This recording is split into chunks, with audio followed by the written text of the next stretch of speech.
3ABN Latino se complace en presentar Anclas de la Verdad con el pastor Esteban Bor, la serie Verdades Eternas. Amigos, gracias por estar con nosotros una vez más en el nuevo programa Anclas de la Verdad. Y Anclas de la Verdad es una serie de temas presentados por pastores, predicadores, evangelistas que comparten con nosotros los mensajes de la palabra de Dios. Y en esta oportunidad ustedes van a poder ver una vez más una presentación hecha y diseñada por el pastor Esteban Bor. El pastor Esteban Bor es pastor de la Iglesia Central de Fresno, de la Iglesia Adventista Central de la ciudad de Fresno, en California. Y él ha hecho esta serie desde su iglesia, desde los estudios del ministerio Secret and Sealed, o Secretos Revelados, y en esta oportunidad estamos trayendo las imágenes directamente desde Fresno, California, en donde el pastor Bor está llevando a cabo esta serie de Anclas de la Verdad, y en esta oportunidad bajo el título Una elección providencial.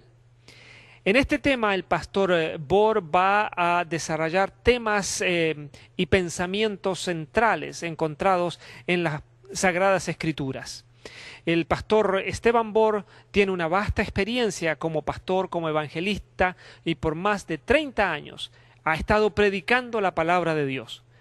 Antes de su presentación, antes de su predicación, vamos a tener la oportunidad de escuchar una bonita pieza musical, una melodía interpretada por Edgar Ortiz y titulada Sublime Gracia y Tierno y Amante Jesús nos invita. Escuchemos esta melodía, esta música, y elevemos nuestros corazones al Señor.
Muchas gracias Edgar por esta hermosa melodía.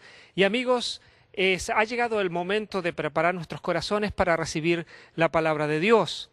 Y como ya les dije anteriormente, desde Fresno, en el estado de California, el pastor Esteban Bohr será quien traerá el mensaje de esta hora. Queremos agradecerles por su presencia, por estar con nosotros, constantemente apoyando la labor de 3AB en el latino. Y queremos decirles que las palabras del pastor Bohr tendrán un mensaje de aliento, un mensaje de paz, de amor, un mensaje de gran oportunidad para esta hora que vivimos. Estamos seguros que los corazones de ustedes van a recibir una gran bendición al escuchar las palabras del pastor Esteban Bohr, quien es conocido mundialmente como un evangelista y ha podido visitar muchos países, especialmente países latinoamericanos donde ya es muy conocido el pastor Esteban Bohr y los mensajes que él lleva representando a el ministerio de apoyo a la Iglesia Adventista Secrets Unsealed, secretos revelados. Queremos decirles que los próximos minutos estarán llenos de un mensaje poderoso. Queremos animarles a que ustedes busquen su Biblia. Los que tienen amigos, llamen a sus amigos para que pronto todos podamos disfrutar del mensaje que el pastor Esteban Bohr trae para esta hora. Estamos seguros que será de gran gozo, de paz y también de aliento para sus corazones. Gracias por estar con nosotros y a continuación el pastor Esteban Bohr. Nuestro Padre y nuestro Dios, te damos gracias por el privilegio de encontrarnos hoy en tu casa. Pedimos la presencia de tu Espíritu Santo para que podamos comprender, recibir y vivir en armonía con lo que estudiemos. Te damos gracias de antemano por escuchar nuestra oración, porque te lo pedimos en el precioso nombre de tu Hijo, Cristo Jesús. Amén. Al comenzar nuestro estudio de hoy, queremos analizar la cronología de la vida del Señor Jesucristo. Y lo voy a hacer rápidamente porque lo hemos estudiado en los temas anteriores. El Señor Jesucristo pasó 3 años y medio en su ministerio terrenal, viviendo en nuestro medio. La Biblia dice que habitó entre nosotros.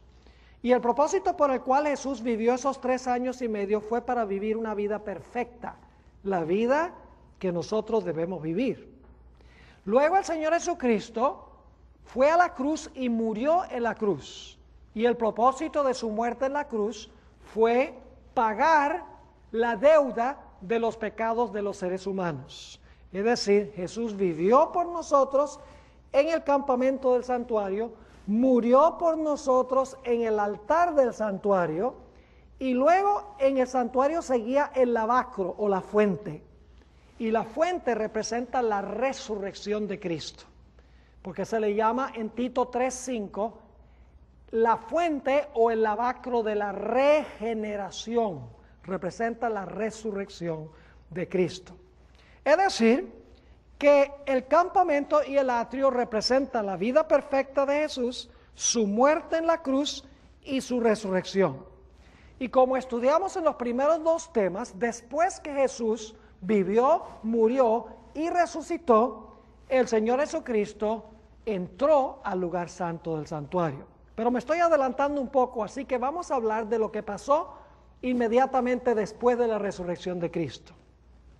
Después que Cristo resucitó, la Biblia dice que pasó 40 días aquí en la tierra hablando con sus discípulos sobre las cosas concernientes al reino de Dios. Es decir, Jesús le explicó, como hemos estudiado, las profecías a sus discípulos, para que ellos pudieran entender cómo Él había cumplido las profecías y qué iba a suceder en el día del Pentecostés. Es decir, Jesús pasó 40 días, según Hechos 1 y el versículo 3, hablándole a sus discípulos sobre las cosas concernientes al reino de Dios. Después de los 40 días, el Señor Jesucristo se reunió con sus discípulos en el Monte de los Olivos para ascender al cielo. Vayan conmigo a Hechos, el capítulo 1 y el versículo 9 al 11, a donde se describe la ascensión de Jesús. Y esto pasó 40 días después de su resurrección. Dice en Hechos 1:9, y habiendo dicho estas cosas, viéndolo ellos, es decir, los discípulos, fue alzado y le recibió una nube que le ocultó de sus ojos. Y estando ellos con los ojos puestos en el cielo, entre tanto que él se iba, he aquí se pusieron junto a ellos 2 varones con vestiduras blancas, los cuales también les dijeron: varones Galileos, ¿por qué estáis mirando al cielo? Este mismo Jesús que ha sido tomado de vosotros al cielo, así vendrá como le habéis visto ir al cielo. Y Jesús pronto desapareció de la vista de sus discípulos. Los discípulos regresaron entonces a Jerusalén, al aposento alto, y pasaron 10 días en el aposento alto. Durante esos 10 días, oraron, estudiaron las profecías como nunca antes, repararon las rencillas que había entre ellos, pusieron sus propiedades a disposición de la obra de Dios, se vaciaron del yo y prepararon su corazón para recibir el Espíritu Santo. Es decir, Cristo ascendió después de los 40 días, luego 10 días más de preparación, y después de esos días fue que se derramó el Espíritu Santo en el día del Pentecostés. Ahora, sabemos lo que estaban haciendo los discípulos en la tierra durante esos 10 días, orando, estudiando la Biblia, reparando las rencillas unos con otros, poniendo a disposición de la obra sus posesiones, vaciándose del yo. Sabemos qué estaban haciendo los discípulos, pero saben, la mayoría de la gente no sabe lo que estaba haciendo Jesús en el cielo durante esos 10 días. Y queremos en esta noche estudiar qué estaba haciendo el Señor Jesucristo durante esos 10 días antes de que se derramara el Espíritu Santo en el día del Pentecostés. Ahora, quiero leer en Hechos 1 y el versículo 13, los que estaban presentes en el aposento alto. Hechos 1 y el versículo 13. Dice: y entrados, subieron al aposento alto, donde moraban, ahora escuchen, Pedro, Jacobo, Juan, Andrés, Felipe, Tomás, Bartolomé, Mateo, Jacobo hijo de Alfeo, Simón el celote y Judas, hermano de Jacobo. Ahora, si ustedes cuentan el número de los que se mencionan por nombre, solamente hay 11 apóstoles. Y nos preguntamos qué fue lo que sucedió con el apóstol número 12, porque eran 12. Bueno, en Hechos 1, 18 y 19, el apóstol Pedro explica qué fue lo que sucedió con el apóstol número 12. Nosotros sabemos quién era y qué fue lo que le sucedió. La Biblia nos dice que Judas, el que entregó al Señor Jesucristo, fue y se ahorcó y tiró el dinero y dijo: he entregado sangre inocente. Por eso en Hechos 1:13 se menciona solamente 11 de los 12 apóstoles, porque uno de ellos había apostatado. Y por lo tanto ahora Pedro se para en el aposento alto y le dice a sus compañeros, le dice: miren, nosotros tenemos que nombrar a un sucesor en lugar de Judas, quien se suicidó. Es decir, nosotros tenemos que nombrar el apóstol número 12. Inmediatamente nos preguntamos, ¿por qué consideraba Pedro que era importante elegir al apóstol número 12? ¿Acaso no eran suficientes 11 apóstoles? ¿Por qué era necesario tener el apóstol número 12? La respuesta es que las profecías habían predicho que Judas iba a apostatar y que era necesario elegir a un sucesor. Pedro lo dijo porque las profecías decían que tenía que ser así. Noten Hechos 1:16 y luego vamos a saltar al versículo 20 para que ustedes vean que Pedro cita 2 versículos del Antiguo Testamento para demostrar que Judas iba a apostatar y que era necesario elegir a un sucesor. Dice en Hechos 1:16, está hablando Pedro: varones hermanos, era necesario que se cumpliese, ¿qué cosa? Que se cumpliese la Escritura. en que el Espíritu Santo habló antes por la boca de David acerca de Judas. Es decir, David 1000 años antes de nacer Judas ya había dicho lo que iba a pasar con Judas. Versículo 20. Porque está escrito en el libro de los Salmos: sea hecha desierta su habitación y no haya quien more en ella. Es decir, él no iba a volver a su casa. Esa es una cita que viene del Salmo 69 y el versículo 25. Y luego sigue diciendo Pedro: y tome otro su oficio. Es decir, ocupe otro su lugar. Y esa es una cita que viene del Salmo 109 y el versículo 7 y 8. Es decir, que había dos profecías del Antiguo Testamento que decían que Judas no iba a volver a su casa, es decir, iba a morir. Y en segundo lugar, que era necesario que se eligiera a alguien para tomar el lugar de Judas.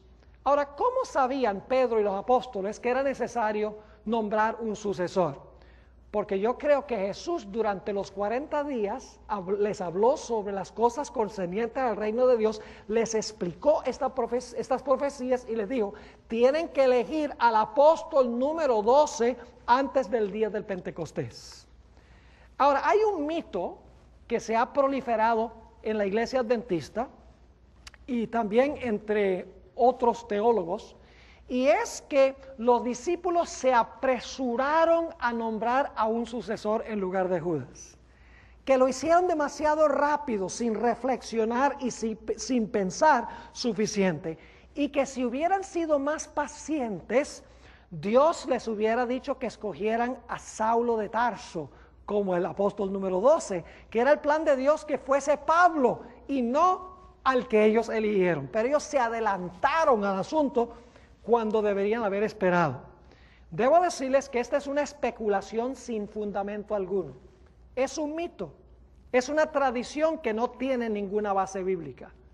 Le voy a dar ahora 3 razones por las cuales no era el plan de Dios que Pablo fuera el apóstol número 12. Había que elegir al sucesor de Judas antes del día del Pentecostés. Les voy a demostrar por qué razón. Ahora, en primer lugar, Pablo no podría haber sido el apóstol número 12, por lo que dice en Hechos 1, 21 y 22. Vayan conmigo a Hechos 1 y el versículo 21 y el versículo 22. Aquí está hablando Pedro todavía y dice: es necesario pues que de estos hombres que han estado juntos con nosotros todo el tiempo, que el Señor Jesús entraba y salía entre nosotros, comenzando desde el bautismo de Juan hasta el día en que de entre nosotros fue recibido arriba, uno sea hecho testigo con nosotros de su resurrección. El sucesor, ¿qué cualidad necesitaba tener? Tenía que haber estado con los apóstoles desde los tiempos de Juan el Bautista hasta cuando Cristo ascendió. Yo pregunto, ¿el apóstol Pablo cumple esa especificación? No, porque Pablo no se convirtió sino hasta 3 años y medio después de la muerte y resurrección de Cristo. En segundo lugar, la Biblia nos dice que los discípulos, los apóstoles, siguieron el proceso correcto y que Dios fue el que escogió al sucesor. Note lo que dice en Hechos 1 y el versículo 24 al 26. Hechos 1, 24 al 26. Dice allí: y señalaron a 2, a José, llamado Barsabas, que tenía por sobrenombre Justo, y a Matías. Ahora escuchen: y orando, ¿pidieron dirección divina, sí o no? Claro que sí. Y orando dijeron: tú, Señor, que conoces los corazones de todos, muestra cuál de estos 2 tú has escogido. Que están orando que ¿quién habrá escogido este? Dios, no ellos. Sigue diciendo el versículo 25: para que tome la parte de este ministerio y apostolado, de que cayó Judas por transgresión para irse a su propio lugar. Y les echaron suertes, y la suerte cayó sobre Matías, y fue contado con los 11 apóstoles. Yo pregunto, ¿quién escogió a Matías? ¿Fueron los apóstoles o fue Dios? Fue Dios, según dice la Biblia. Elena White confirma esto, y esta es la razón número 3 por la cual no era el plan de Dios que fuera Pablo, sino que escogieron al que Dios quería. En el libro Espíritu de Profecía, tomo 3, página 264, Elena White dice esto: se seleccionaron 2 hombres quienes, según el escrutinio cuidadoso de los creyentes, estaban mejor calificados para ocupar el lugar. Pero los discípulos, desconfiados de su propia habilidad para decidir el asunto, fíjense, no confiaban en su habilidad, desconfiados de su propia habilidad para decidir el asunto, lo refirieron al que conoce todos los corazones. Buscaron al Señor en oración para cerciorarse de cuál de los dos estaba mejor calificado para la posición confiada. Y ahora escuchen bien, el Espíritu de Dios escogió a Matías para que ocupara el oficio. ¿Quién escogió a Matías? ¿A Matías? Fue el Espíritu Santo. ¿Era el plan de Dios que Matías ocupara el lugar de Judas? Claramente, según la Biblia, así fue. Ahora, antes que terminemos nuestro estudio esta noche, les voy a dar una cuarta razón. Pero no van a entender la cuarta razón, sino cuando lleguemos al final de nuestro estudio. Ahora, vamos a repasar entonces. Hasta ahora hemos visto dos puntos importantes. Número uno, primero, las profecías decían que Judas iba a apostatar y que era necesario elegir a un sucesor. En segundo lugar, hemos visto que los apóstoles siguieron el proceso correcto en elegir a ese sucesor. Pero todavía queda una pregunta muy importante que hacer. Dice, está bien, pastor, ellos siguieron el proceso bien, ellos sabían las profecías del Antiguo Testamento, pero ¿por qué sentían ellos que era necesario elegir a un sucesor antes del día del Pentecostés? ¿Por qué antes de que se derramara el Espíritu Santo? ¿Por qué no podían esperar hasta después que se derramara el Espíritu Santo, 10 días después de la resurrección, ya con más calma, ellos podían deliberar más y entonces escoger al sucesor? ¿Por qué ellos sintieron que era absolutamente necesario elegir a un sucesor antes de que se derramara el Espíritu Santo en el día del Pentecostés? ¿Cuál profecía del Antiguo Testamento decía que ellos tenían que elegir al sucesor antes que se derramara el Espíritu Santo? La respuesta a esta pregunta se halla en la importancia en la Biblia del número 12. El número 12 es de crucial importancia. Antes del día de Pentecostés tenía que haber 12, porque el número es importante. Vamos a ver la importancia del número. En Hechos 1 y el versículo 17 nos dice en cuanto a Judas, escuchen bien, que él era contado con nosotros y tenía parte en este ministerio. Fíjese que se usa la palabra contado. Judas era contado con nosotros apóstoles. Y cuando eligieron a Matías, en el versículo 26 del capítulo 1, dice, y les echaron suertes, y la suerte cayó sobre Matías, y ahora escuchen, y fue ¿qué? Y fue contado con los 11 apóstoles. ¿Es importante el número? ¿Es importante? Claro que sí. Se nota por la palabra contado. Judas era contado con los 11 apóstoles y Matías cuando fue elegido fue contado con los 11 apóstoles. Es decir, el número 12 es de crucial importancia. ¿Pero qué significa el número 12? Vayan conmigo a Apocalipsis, el capítulo 12, Apocalipsis 12, y vamos a leer el versículo 1. Apocalipsis 12 y el versículo 1. Dice allí, apareció en el cielo una gran señal, una mujer. ¿Qué representa una mujer en las profecías? Ustedes saben que representa ¿qué cosa? La iglesia, pero tenemos que ser más específicos. No representa solo la iglesia en general, sino que representa a los fieles en la iglesia fiel, la iglesia verdadera. Y ustedes dicen, ¿cómo sabemos que representa la iglesia verdadera esta mujer? Bueno, vamos a terminar de leer el versículo, porque hay otro detalle que quiero que notemos, y entonces vamos a leer 2 versículos que explican qué representa la mujer.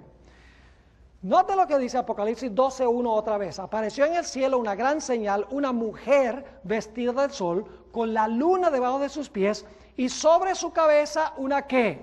Una corona de 11 estrellas. Ah, muy bien, están con las pilas puestas ustedes, ¿verdad? Dice una corona que tenía ¿cuántas estrellas? Tenía 12 estrellas. Ahora, ¿qué representa la mujer? En un momento vamos a ir al número 12, pero ¿qué representa la mujer? Vayan conmigo a Daniel 7 y el versículo 25. Daniel 7 y el versículo 25. Y luego vamos a comparar Apocalipsis 12, 14. Son versículos paralelos. Daniel 7 y el versículo 25 está hablando del cuerno pequeño, que representa al papado, representa a la iglesia romana. Y dice allí, en cuanto a la iglesia romana, y hablará palabras contra el Altísimo. Y ahora escuchen bien, y a los santos del Altísimo quebrantará. ¿A quiénes iba a quebrantar el cuerno pequeño? A los santos del Altísimo.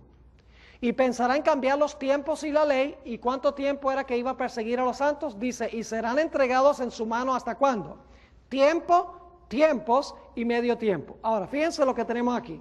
El cuerno pequeño persiguió a los santos del Altísimo por tiempo, tiempos y la mitad de un tiempo. Ahora vamos a Apocalipsis, el capítulo 12 y el versículo 14. Apocalipsis 12, 14, que es paralelo. Dice, y cuando vio el dragón que había sido arrojado a la tierra, persiguió a la mujer. Interesante eso. En Daniel 7:25 dice que el cuerno pequeño perseguía ¿a quién? A los santos del Altísimo. Aquí dice que el dragón persiguió ¿a quién? A la mujer. Entonces yo pregunto, ¿qué representa la mujer? Los santos del Altísimo. Ahora, ¿es el mismo periodo de tiempo? Sí, porque sigue diciendo, y cuando vio el dragón que él había sido arrojado a la tierra, persiguió a la mujer que había dado a luz al hijo varón. Y se le dieron a la mujer las dos alas de la gran águila para que volase de delante de la serpiente al desierto, a su lugar, donde es sustentada por un tiempo y tiempos, ¿y qué? Y la mitad de un tiempo. ¿Es el mismo periodo que leímos en Daniel 7:25? Igualito. Así que vamos a comparar. Daniel 7:25, el cuerno pequeño persigue a los santos del Altísimo por tiempo, tiempos y la mitad de un tiempo. En Apocalipsis el capítulo 12 dice que el dragón persigue a la mujer por tiempo, tiempos y la mitad de un tiempo. Es decir, la mujer es lo mismo que los santos del Altísimo. Es decir, la mujer representa la iglesia ¿qué? Representa la iglesia fiel. Pero ahora necesitamos hacernos una pregunta. La mujer de Apocalipsis 12:1 ¿representa la iglesia fiel del Antiguo Testamento o representa la iglesia fiel del Nuevo Testamento? Siempre que hago esa pregunta la gente dice, la del Nuevo. Pero en realidad no representa esta mujer en Apocalipsis 12:1. Más adelante sí, es la iglesia del Nuevo. Pero en Apocalipsis 12:1 no representa la iglesia del Nuevo Testamento. Y usted dice, ¿cómo sabe eso? Les explico. En Apocalipsis 12:2 dice que esta mujer tiene en su vientre a un niño que no ha nacido. ¿Quién es ese niño? Es Jesús. Cuando Juan ve a la mujer, el bebé no ha nacido. Usted no puede tener Nuevo Testamento sin que Cristo haya nacido todavía. Ahora, la iglesia existió antes que Cristo. ¿Sí o no? ¿Jesús fue descendiente de Abraham, sí o no? ¿Fue descendiente de David? ¿Nació Jesús de la iglesia del Antiguo Testamento? Claro que sí. La mujer representa la iglesia del Antiguo Testamento y luego más adelante representa también la iglesia del Nuevo Testamento que tiene que huir al desierto por 1260 años. ¿Está claro ese punto? Muy, muy importante. Ahora vamos a hablar de las 12 estrellas. Vamos a hablar de las 12 estrellas. La mujer que representa la iglesia, ¿de qué periodo? La iglesia del Antiguo Testamento, en Apocalipsis 12:1, Nuevo Testamento más adelante en el capítulo, tiene una corona de ¿cuántas estrellas? 12 estrellas. Yo pregunto, ¿la mujer del Antiguo Testamento tenía 12 estrellas? ¿La misma corona? Cuando huye al desierto, ¿todavía tiene la corona de las 12 estrellas? Sí, es decir, el número 12 representa a la mujer tanto en el Antiguo Testamento como en el Nuevo Testamento. El pueblo de Dios en el Antiguo y en el Nuevo. Ahora vamos a notar ¿qué representan las 12 estrellas? Vayan conmigo a Génesis 37 y los versículos 9 y 10. Génesis 37 y los versículos 9 y el versículo 10. Aquí está hablando de un sueño que tuvo José. Y José tuvo en realidad 2 sueños principalmente antes de que fuera vendido por sus hermanos. Y fíjense lo que dice este sueño. Génesis 37, 9 y 10. Dice, soñó aún otro sueño y lo contó a sus hermanos, diciendo, he aquí que he soñado otro sueño y he aquí que el sol y la luna y 11 estrellas se inclinaban a mí. Y algunos dicen, ahí no dice 12, ahí dice 11. Pero yo pregunto, ¿quién era la estrella número 12? La estrella número 12 era José, porque eran 12 hermanos, ¿sí o no? Y luego sigue diciendo en el versículo 10, y lo contó a su padre y a sus hermanos, y su padre le reprendió. Y le dijo, ¿qué sueño es este que soñaste? ¿Acaso vendremos yo y tu madre y tus hermanos a postrarnos en tierra ante ti? ¿Qué representan entonces las 12 estrellas? Representan a los 12 hijos de ¿quién? Los 12 hijos de Jacob. Los 12 hijos de Jacob. 12 individuos. Pero yo pregunto, ¿qué pasó con esos 12 individuos? ¿Se multiplicaron y luego formaron a un gran pueblo, las 12 tribus de Israel? Claro que sí. Noten Génesis 49 y el versículo 28. Génesis 49 y el versículo 28. Aquí encontramos que los 12 hijos de Jacob luego se multiplicaron y formaron una gran nación. Formaron la iglesia del Antiguo Testamento.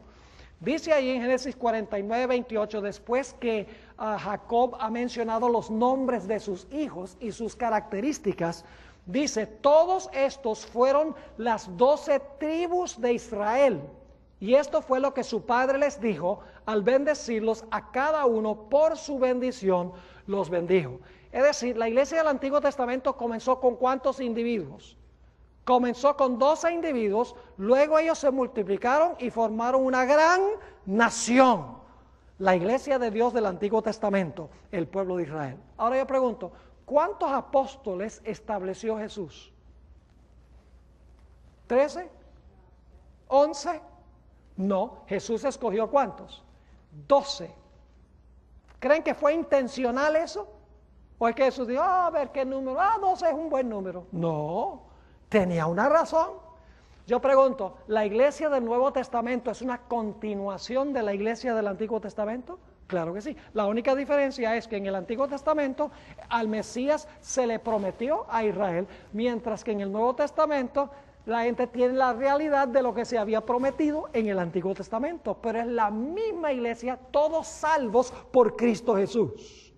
Ahora fíjense que Jesús escogió 12 porque quería demostrar que la iglesia es una a través de todas las épocas, Antiguo y Nuevo Testamento. Noten Marcos 3, 14 al 19. Marcos, el capítulo 3 y los versículos 14 al 19, está hablando de el establecimiento de los 12 apóstoles por Jesús. Dice, y estableció a 12 para que estuviesen con él y para enviarlos a predicar, y que tuviesen autoridad para sanar enfermedades y para echar fuera demonios. Y luego menciona los nombres, a Simón, a quien puso por sobrenombre Pedro, a Jacobo, hijo de Zebedeo, y a Juan, hermano de Jacobo, a quienes apellidó Boanerges, esto es, hijos del trueno, a Andrés, Felipe, Bartolomé, Mateo, Tomás, Jacobo, hijo de Alfeo, Tadeo, Simón el cananeo, y Judas Iscariote. ¿A cuántos estableció Jesús? Ustedes los pueden contar. Escogió y estableció exactamente a 12. Ahora, fíjense lo que dice Elena de White, para que ustedes se den cuenta que la hermana White entendió que el número 12 representa a los 12 hijos de Jacob y los 12 apóstoles y la iglesia en ambos periodos de la historia. Ella dice en el libro Hechos de los Apóstoles, página 16, lo siguiente. Así como en el Antiguo Testamento, los 12 patriarcas eran los representantes de Israel. ¿Los 12 patriarcas eran qué? Los representantes de Israel. Así los 12 apóstoles son los representantes de la iglesia evangélica. Y fíjense qué interesante. Luego los 12 apóstoles hicieron obra misionera. Claro, Judas cayó, pero luego se eligió Matías, eran 12. Los 12 apóstoles, después del día del Pentecostés, salieron a hacer ¿qué cosa? A predicar, y los 12 se multiplicaron y formaron una gran iglesia. Es decir, el pueblo de Dios en el Antiguo Testamento comenzó con 12 individuos que se proliferaron y formaron a una gran nación. La iglesia cristiana empezó con 12 individuos que luego se multiplicaron y formaron también una gran nación que es la iglesia cristiana. Ahora tenemos que volver a nuestra pregunta original. Ya sabemos lo que representa el número 12, el número del pueblo de Dios en todas las épocas, en el Antiguo y en el Nuevo Testamento. Pero ahora tenemos que volver a nuestra pregunta original, que es esta. ¿Por qué los discípulos pensaban que era necesario elegir a un sucesor en lugar de Judas antes del día del Pentecostés? Les voy a explicar. En el Antiguo Testamento había una profecía muy interesante en cuanto a Jesús. Esa profecía se encuentra en Levítico, el capítulo 8 y el versículo 6 al 12. Y ahora van a entender lo que pasó durante los 10 días cuando los discípulos estaban allí en el aposento alto y cuando cayó el Espíritu Santo. Sabemos lo que pasó con los apóstoles. Estaban orando, estudiando las profecías, siendo vaciados del yo, poniendo sus propiedades a disposiciones de la obra, arreglando las rencillas unos con otros. Sabemos lo que estaban haciendo en la tierra. Pero ¿qué estaba pasando con Jesús en el cielo durante esos 10 días? La profecía que lo indica está en Levítico 8 y los versículos 6 al 12. Y lo voy a leer rapidito. Dice, y dijo Moisés a la congregación, esto es antes de que se comenzaran los servicios del santuario en el desierto. Y dijo Moisés a la congregación, esto es lo que Jehová ha mandado hacer. Entonces Moisés hizo acercarse a Aarón y a sus hijos y los lavó con agua. Y puso sobre él, es decir, sobre Aarón, la túnica y le ciñó con el cinto. Le vistió después el manto y puso sobre él el efod y lo ciñó con el cinto del efod y lo ajustó con él. Luego le puso encima el pectoral y puso dentro del mismo los urim y tumim. ¿Qué está haciendo Moisés con Aarón? Le está poniendo toda la vestimenta del sumo sacerdote, porque en el próximo capítulo empiezan los servicios del santuario. Aarón empieza su función como sumo sacerdote en el santuario. Pero luego, después de haber puesto cada pieza sobre Aarón, encontramos que Moisés hace algo muy interesante. Versículo 9. Sigue diciendo en cuanto a la vestimenta, después puso la mitra sobre su cabeza y sobre la mitra enfrente puso la lámina de oro, la diadema santa como Jehová había mandado a Moisés. Y ahora escuchen.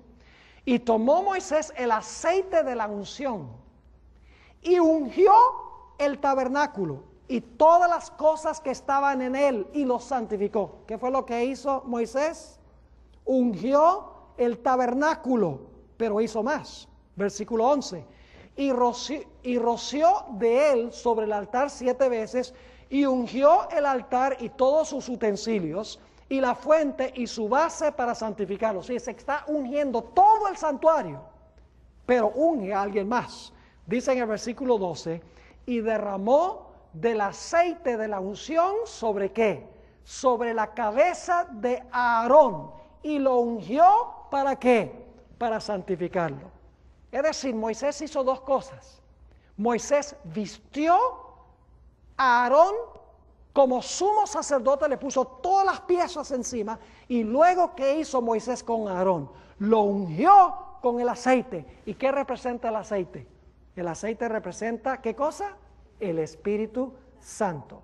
Ahora, el Salmo 133 explica esta ceremonia. Vayan conmigo al Salmo 133, que es un salmo supremamente interesante. Salmo 133, y vamos a leer todo el salmo, porque en realidad es un salmo corto. Dice allí, en el Salmo 133, mirad cuán bueno y cuán delicioso es habitar los hermanos juntos en armonía. ¿Les trae a su mente lo que pasó en el día del Pentecostés? Hechos 2:1 dice, estaban todos, ¿qué? Unánimes juntos. Este salmo tiene que ver con el Pentecostés.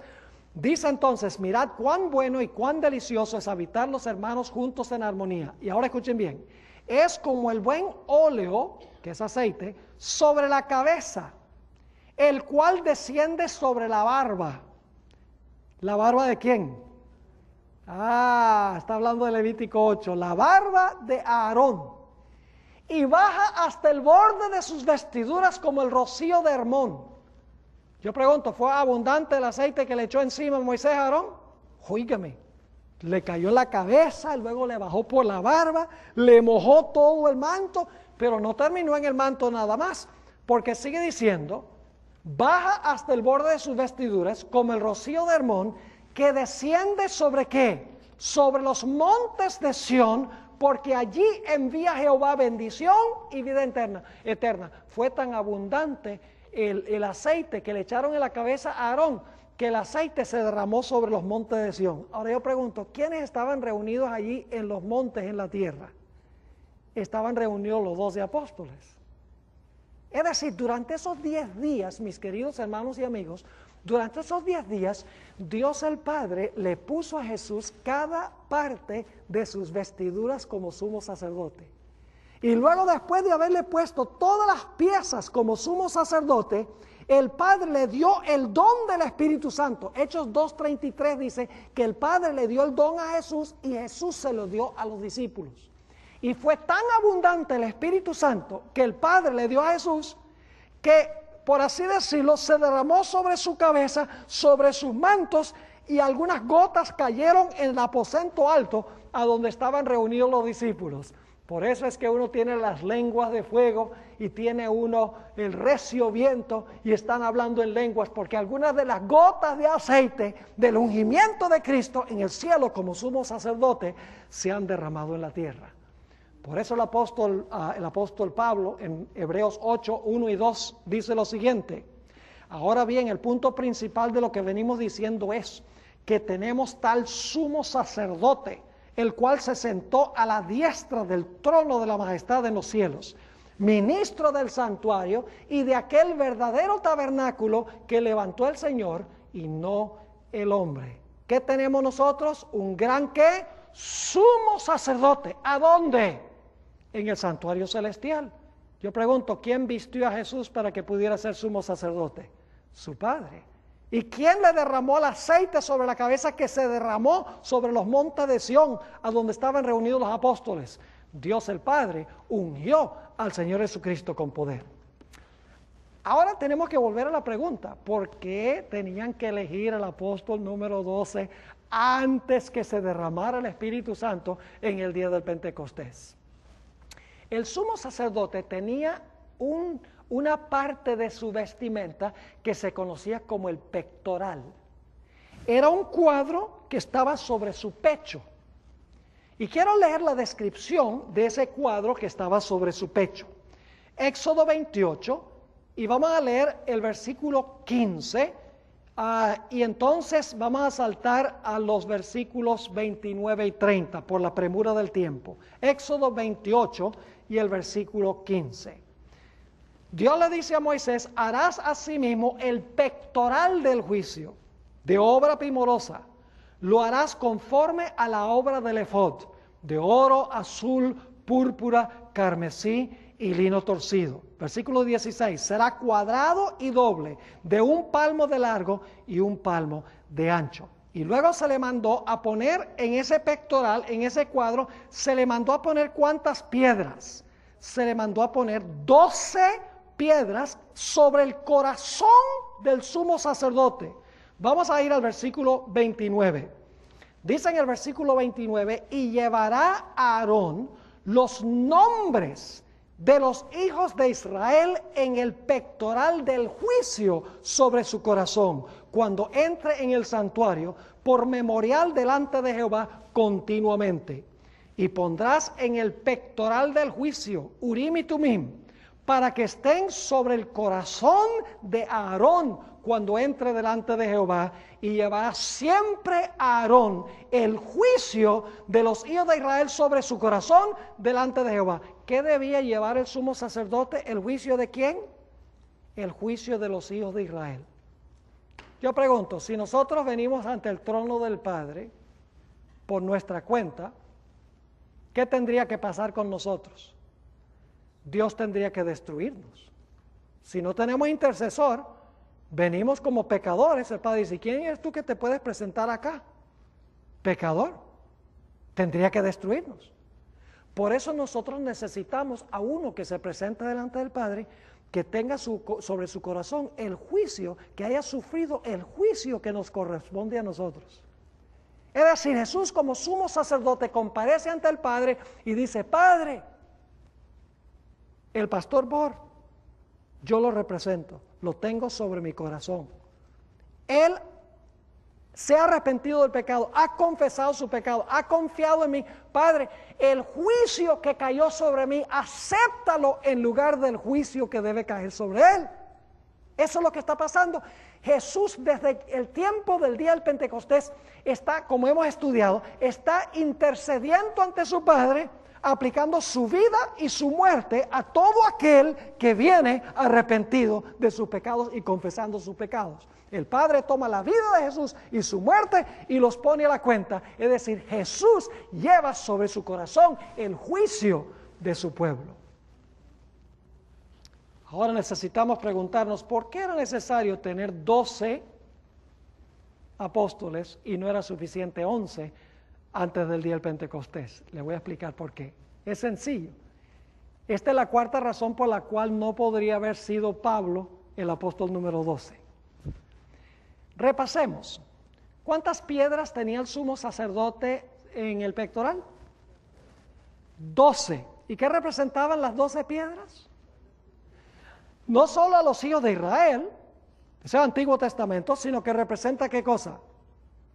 A los 12 apóstoles, que son los fundadores de la iglesia del Nuevo. Representa tanto a los 12 hijos de Jacob y todo Israel, y representa a los 12 apóstoles y toda la iglesia cristiana que vino de ellos. Es decir, Jesús lleva a su pueblo, representado por el número 12, sobre su corazón. Pero había un problema. Y es que el pectoral tenía 12 piedras. Pero en la tierra había solo ¿cuántos apóstoles? Solamente había 11. ¿Cómo podía Dios el Padre ponerle el pectoral a Jesús con 12 piedras si en la tierra solamente había 11 apóstoles? ¿Me están entendiendo?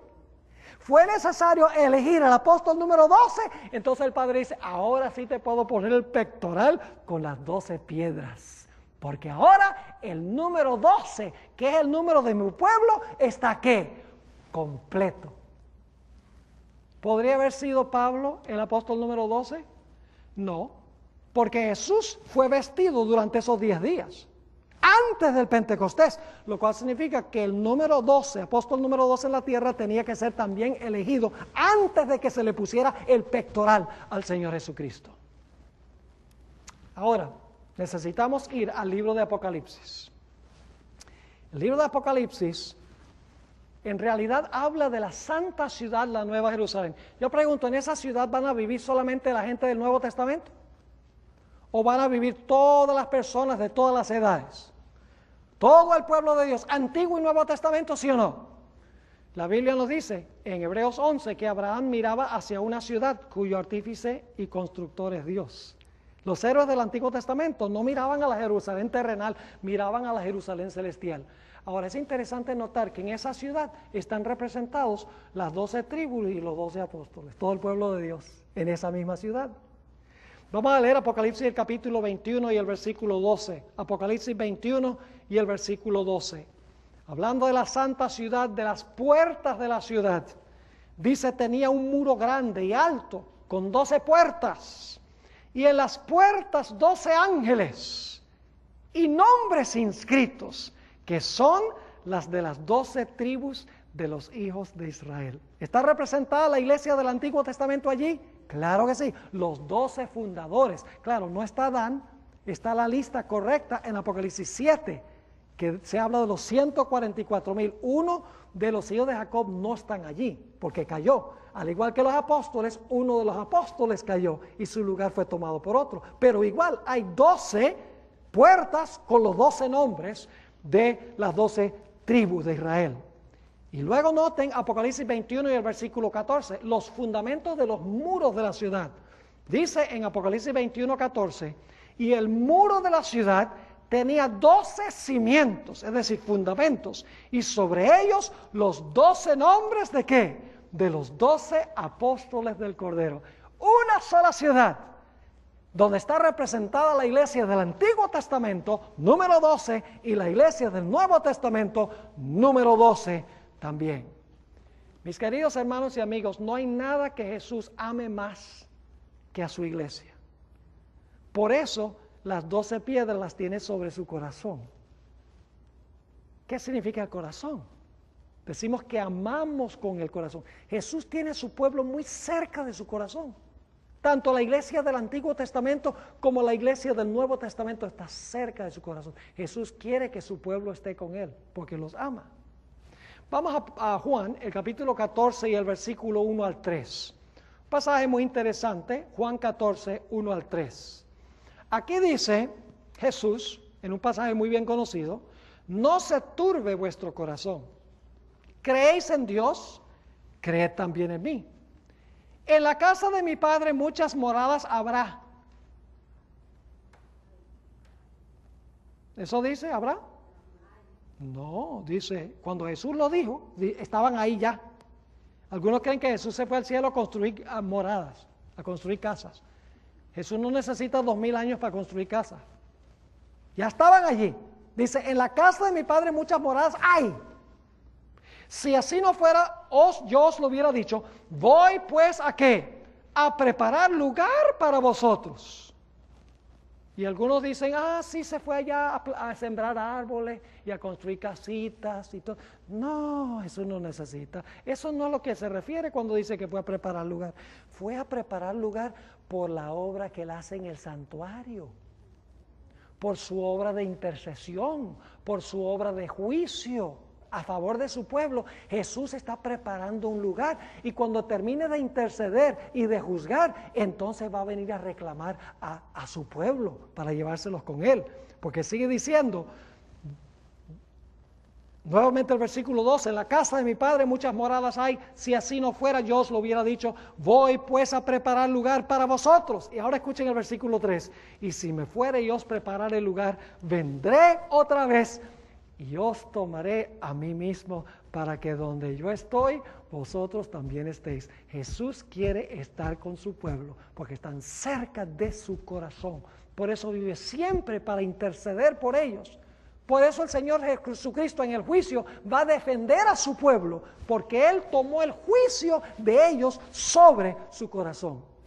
Cuando Jesús estaba en el huerto de Getsemaní, elevando su oración sumo sacerdotal, esto fue antes de que fuera investido como sumo sacerdote, pero es una oración intercesora. En Juan 17 y el versículo 24, Jesús está orando, vaciando su corazón al Padre y dice, Padre, aquellos que me has dado, quiero que donde yo estoy, también ellos estén conmigo. ¿Cuál es la pasión de Jesús? De que donde Él esté, su pueblo esté con Él.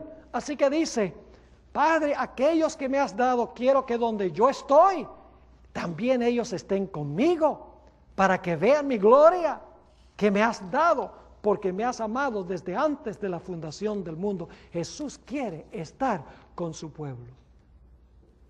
Quiero terminar leyendo una cita del Espíritu Profecía de Elena White, Testimonios para los Ministros, página 11. Hay mucha gente que critica a la iglesia. Cuando criticamos a la iglesia, estamos causando dolor al corazón de Jesús, porque Jesús tiene a su iglesia en su corazón.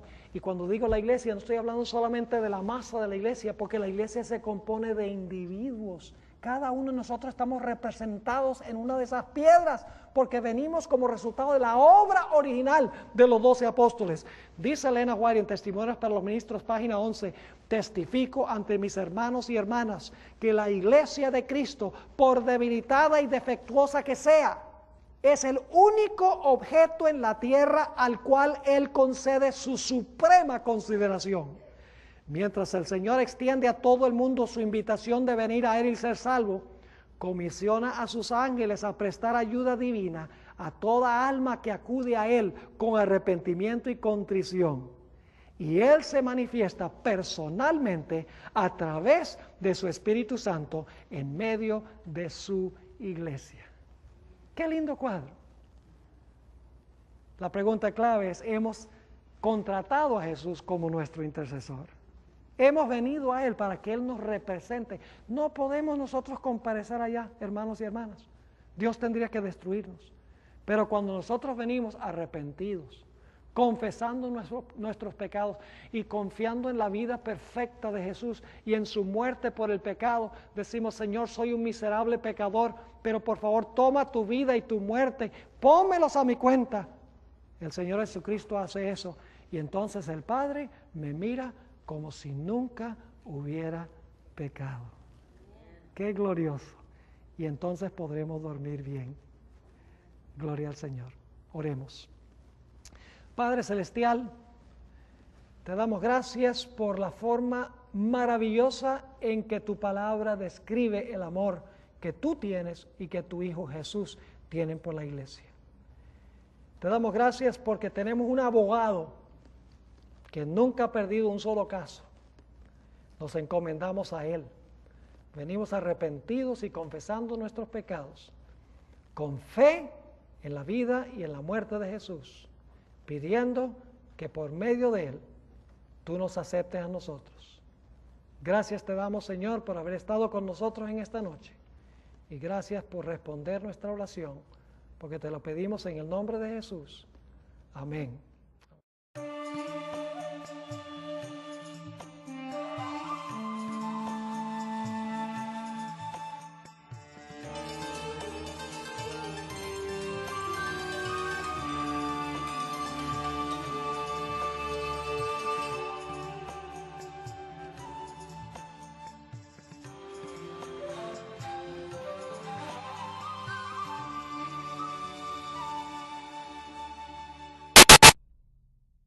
Y en esta oportunidad estamos trayendo las imágenes directamente desde Fresno, California, en donde el pastor Bohr está llevando a cabo esta serie de Anclas de la Verdad, y en esta oportunidad bajo el título Una elección providencial. En este tema el pastor Bohr va a desarrollar temas y pensamientos centrales encontrados en las Sagradas Escrituras. El pastor Esteban Bohr tiene una vasta experiencia como pastor, como evangelista, y por más de 30 años ha estado predicando la palabra de Dios. Antes de su presentación, antes de su predicación, vamos a tener la oportunidad de escuchar una bonita pieza musical, una melodía interpretada por Edgar Ortiz y titulada Sublime Gracia y tierno y amante Jesús nos invita. Escuchemos esta melodía, esta música, y elevemos nuestros corazones al Señor.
3ABN Latino se complace en presentar Anclas de la Verdad con el pastor Esteban Bor, la serie Verdades Eternas.